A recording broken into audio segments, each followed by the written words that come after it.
کہ وہ صدق کے دل سے معافی مانگے؟ کیا ضیاء الحق کے دور کی معافی مانگی ہے کسی نے قوم سے؟ یا پرویز مشرف کے دور کی معافی مانگی ہے قوم سے کسی جو ہم سے معافی مانگنے کا تقاضا کر رہے ہیں؟ 4 مارشل لاز لگے ان 76 سالوں میں، 69 سے 71 تک دوسرا مارشل لا لگا، اور اسی عرصے میں پاکستان 2 لاکھ ہوا۔ کیا کسی ملک کی تاریخ میں ملک کے 2 لاکھ ہونے سے زیادہ سیاہ رات ہو سکتی ہے کوئی؟ ہم سے معافی مانگنے والوں نے کبھی قوم سے اس کے بارے میں معافی مانگی کہ کیا وہ وجوہات تھی جس کی وجہ سے ملک 2 لاکھ ہوا؟ اقتدار انتقال کرنے کی بجائے فوج نے چڑھائی کی پاکستان کے اس صوبے کے اوپر جو کہ پاکستان کے آدھے سے زیادہ بڑا، 56% of Pakistan was former east Pakistan, now Bangladesh. کیا آج تک کسی نے اس کے اوپر قوم سے معافی مانگی ہے اس یوم سیاہ کے اوپر؟ ریاست کا تصور کیا ہے؟ ریاست کیا ہوتی ہے؟ یہ بہت امپورٹنٹ چیز ہے۔ افراد کا مجموعہ ہوتا ہے جو کہ ادارے تشکیل دیتا ہے۔ ادارے آئین، قانون اور انصاف کے تقاضوں کے اندر آپریٹ کرتے ہیں جب، تو ریاست کا وجود جو ہے وہ عمل میں آتا ہے، ریاست بنتی ہے۔ یہ بننے کے عمل کو اگر وائلیٹ کیا جائے تو پھر ریاست جو ہے وہ کمزور ہو جاتی ہے۔ انفارچونیٹلی ریاست قائم رہ سکتی ہے اور مضبوط ہو سکتی ہے صرف انہی حالات میں جب کہ آئین، قانون اور انصاف کے تقاضے جو ہے اس کے اندر رہ کے اس کو آپریٹ کرنے دیا جائے۔ انفارچونیٹلی آج ہم جس دور سے گزر رہے ہیں، اور خاص کر پچھلے 2 سالوں میں، یہ نہیں کہ اس سے پچھلے 74 سالوں میں آئین کی قدر کی گئی، قانون کی قدر کی گئی، تب بھی آپ کو بہت ساری مثالیں ملیں گی کہ جب کہ ان چیزوں کو وائلیٹ کیا گیا، لیکن خاص کر پچھلے 2 سال میں نہ آئین چھوڑا گیا ہے، نہ قانون کا پاس کیا گیا ہے، اور نہ ہی اخلاقیات جو ہیں وہ بچی ہیں واپس۔ بلکہ اگر یہ کہا جائے کہ ان تمام چیزوں کا جنازہ نکال دیا گیا ہے تو وہ کوئی غیر مناسب نہ ہوگا، کیونکہ ان 2 سالوں میں جو کوشش تھی وہ یہ تھی کہ ریاست کو آئین، قانون اور اخلاقیات کے تقاضوں سے نکال کے شخص واحد کی دکتات کے تابع کیا جائے۔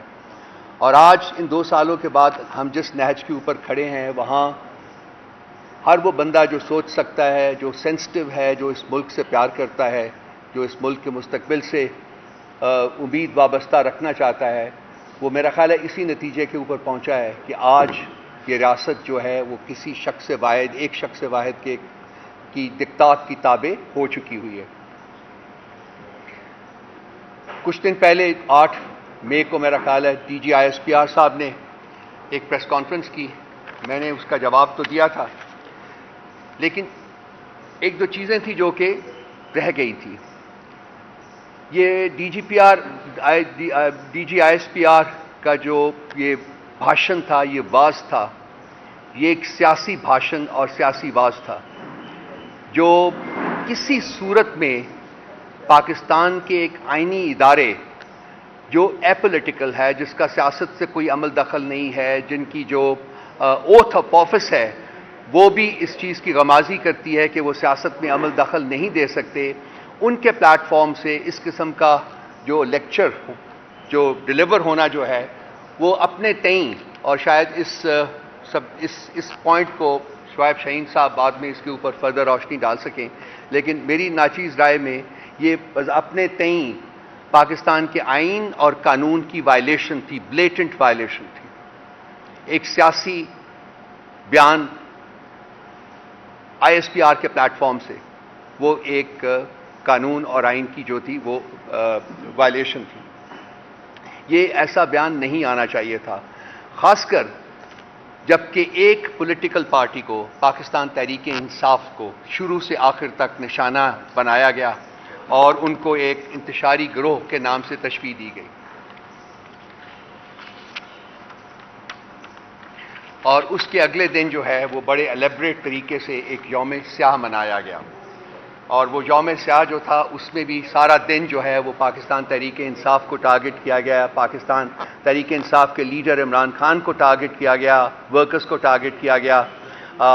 جو ہم نے جو پروٹیسٹ کال دی ہوئی تھی پرامن احتجاج کی، وہاں لوگوں کے گھروں کے اوپر حملے کیے گئے، لوگوں کو پکڑا گیا، چار دیواری کا تقدس پامال کیا گیا۔ یہ خاص کر پنجاب کی بات کر رہا ہوں، اور کسی ہنڈرنس کے بغیر تو یہ پوسٹ کر رہے ہیں کہ یہ وہ پولیس فورس بن گئی ہے جو کہ ایک ٹیررسٹ آؤٹ فٹ کے طور کے اوپر جانی جا رہی ہے، اور یہ ان کا رویہ جو ہے وہ میرا خیال ہے ان کے ساتھ ساروں نے وہی سلوک کرنا ہے جو کہ وہ ٹرانسجینڈر کراؤڈ جو ہے نا وہ کر رہا ہے، اور جو آزاد کشمیر میں ان کے ساتھ ہو رہا ہے وہ آپ کے سامنے ہے، سارا کچھ ہے۔ تو میرا خیال ہے حالات کو یہ زبردستی اس طرف پش کر رہے ہیں کہ یہ تبھی لوگ جو ہیں ان کے ساتھ ویسا ہی برتاؤ کریں۔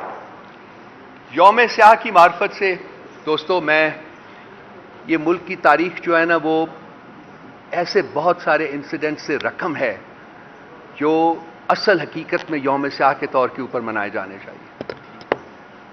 4 مارشل لاز لگے ان 76 سالوں میں، اور باقی عرصہ جو تھا وہ ڈی فیکٹو مارشل لاز جو ہے، جیسا کہ آج تک ایک ڈی فیکٹو مارشل لاء ہے پاکستان میں، اس کے طور کے اوپر جانا جاتا ہے۔ 58 سے 69 تک پہلا مارشل لاء لگا، 69 سے 71 تک دوسرا مارشل لاء لگا، اور اسی عرصے میں پاکستان 2 لخت ہوا۔ کیا کسی ملک کی تاریخ میں ملک کے 2 لخت ہونے سے زیادہ سیاہ رات ہو سکتی ہے کوئی؟ ہم سے معافی مانگنے والوں نے کبھی قوم سے اس کے بارے میں معافی مانگی کہ کیا وہ وجوہات تھی جس کی وجہ سے ملک 2 لخت ہوا؟ کیوں ایک سیاسی لیڈر جو کہ ایبسولوٹ میجورٹی تھی جس کے پاس، اس کو اقتدار انتقال کرنے کی بجائے فوج نے چڑھائی کی پاکستان کے اس صوبے کے اوپر جو کہ پاکستان کے آدھے سے زیادہ تھا۔ 56% of Pakistan was former east Pakistan, now Bangladesh. کیا آج تک کسی نے اس کے اوپر قوم سے معافی مانگی ہے، اس یوم سیاہ کے اوپر جو پاکستان تحریک انصاف سے معافی مانگنے کے تقاضا کر رہے ہیں؟ کیا ضیاء الحق کے دور کی معافی مانگی ہے کسی نے قوم سے؟ یا پرویز مشرف کے دور کی معافی مانگی ہے قوم سے کسی نے، جو ہم سے معافی مانگنے کا تقاضا کر رہے ہیں؟ اور بھی بہت سارے انسیڈنٹس ہیں جو کہ انسان جب بات کرتا ہے تو وہ خون کے آنسو روتا ہے کہ ہم کس طرف اس ملک کو دھکیل رہے ہیں، کس طرف لے کے جا رہے ہیں۔ یہ جو یوم سیاہ ہے سارے، ان کے بارے میں کچھ کمیشنز بھی بنے تھے، آج بھی کمیشن بنانے کی بات ہو رہی ہے۔ حمود الرحمان کمیشن بنا تھا، وہ پڑھنے کے لائق ہے، ہمیں بھی، مجھے کہیں سے کاپی ملی تھی، وہ پڑھی۔ اس ملک میں وہ رپورٹ پبلش نہیں ہونے دی گئی، پبلک نہیں ہونے دی گئی۔ کیا اس کے کانٹینٹس کو پڑھ کے وہ لوگ جو رسپانسبل تھے ان اٹراسٹیز کے وہ قوم سے معافی مانگیں گے؟ چلے، اٹس 50 years too late، لیکن آج بھی وقت ہے کہ قوم سے معافی مانگے ملک کو 2 لخت کرنے کے لیے۔ ایبٹ آباد کمیشن کی رپورٹ آئی تھی، کہاں ہے وہ رپورٹ؟ کیوں اس کو پبلک نہیں کیا گیا؟ کیوں اس کے مندرجات کے اوپر امپلیمنٹ نہیں کیا گیا؟ کیوں وہ پالیسی ریویژنز نہیں کیے گئے جو کہ اس میں ریکمنڈیشنز کے طور کے اوپر سامنے آئے تھے؟ ایک کمیشن آف انکوائری بنا تھا ان پوسٹ ڈس اپیئرنسز کے اوپر، اس کی رپورٹ بھی آئی ہوئی ہے، کہاں ہے وہ رپورٹ؟ کس نے چھپائی ہوئی ہے؟ کیا اس کے اوپر معافی مانگی گئی قوم سے؟ اور ایک عامی پبلک سکول میں ایک گھناؤنی ٹریجڈی ہوئی تھی، 150 سے زیادہ بچے اور اساتذہ جو تھے ان کو میسیکر کیا گیا۔ پی ٹی آئی تو رسپانسبل نہیں تھی اس کی، کون اس نیگلیجنس کا رسپانسبلٹی لیتا ہے؟ کیا اس کے اوپر قوم سے معافی مانگی گئی؟ کس نے معافی مانگی تھی؟ کوئی معافی مانگی گئی کسی سے؟ جو آج خاص کر وہ لوگ جو کہ پی ٹی آئی سے پتہ نہیں ناکردہ گناہوں کی سزا کے طور کے اوپر معافی مانگنے کی توقع کر رہے ہیں۔ رجیم چینج آپریشن جو ہے وہ بذات خود ایک بلیک ڈے ہے۔ اس ملک کی جب تاریخ لکھی جائے گی تو اس کو بلیک ڈے کے طور کے اوپر یاد کیا جائے گا۔ پاکستان کی تاریخ جب لکھی جائے گی تو ایسٹ پاکستان کی سپریشن کو بلیک ڈے کے طور کے اوپر یاد کیا جائے گا۔ پی ٹی آئی سے کوئی معافی کی توقع نہیں کرے گا۔ جو تاریخ دان ہیں، اگر کسی وقت انہوں نے انڈیپینڈنٹ تاریخ اس ملک کی لکھی، انفارچونیٹلی اس ملک کی تاریخ بھی ڈسٹارٹ کی گئی ہے، نہیں لکھی گئی ہے۔ اس ملک میں 3 وزرائے اعظم کو قتل کیا گیا ہے۔ کیا اس وقت کے حکمرانوں نے معافی مانگی ہے اس سے؟ کیا اس کے اوپر کوئی تحقیقات ہوئی؟ کیا ان کے محرکات جو ہیں وہ سامنے آئے؟ کیا جنہوں نے مارا وہ سامنے آئے؟ کیا ان کو سزائیں دی گئیں؟ یہ وہ سوالات ہیں جو کہ میرا خیال ہے، آئی ایم شیور کہ آپ سب لوگوں کے دماغوں میں ہوں گے، ذہنوں میں ہوں گے، لیکن ہم میں ہمت نہیں ہوتی کہ ہم بیان کریں۔ لیکن اب جس طرف اس ملک کو لے جایا جا رہا ہے، میرا خیال ہے وہاں سب کو ہمت کرنی پڑے گی اور بولنا پڑے گا اور ان سوالات کو اٹھانا پڑے گا۔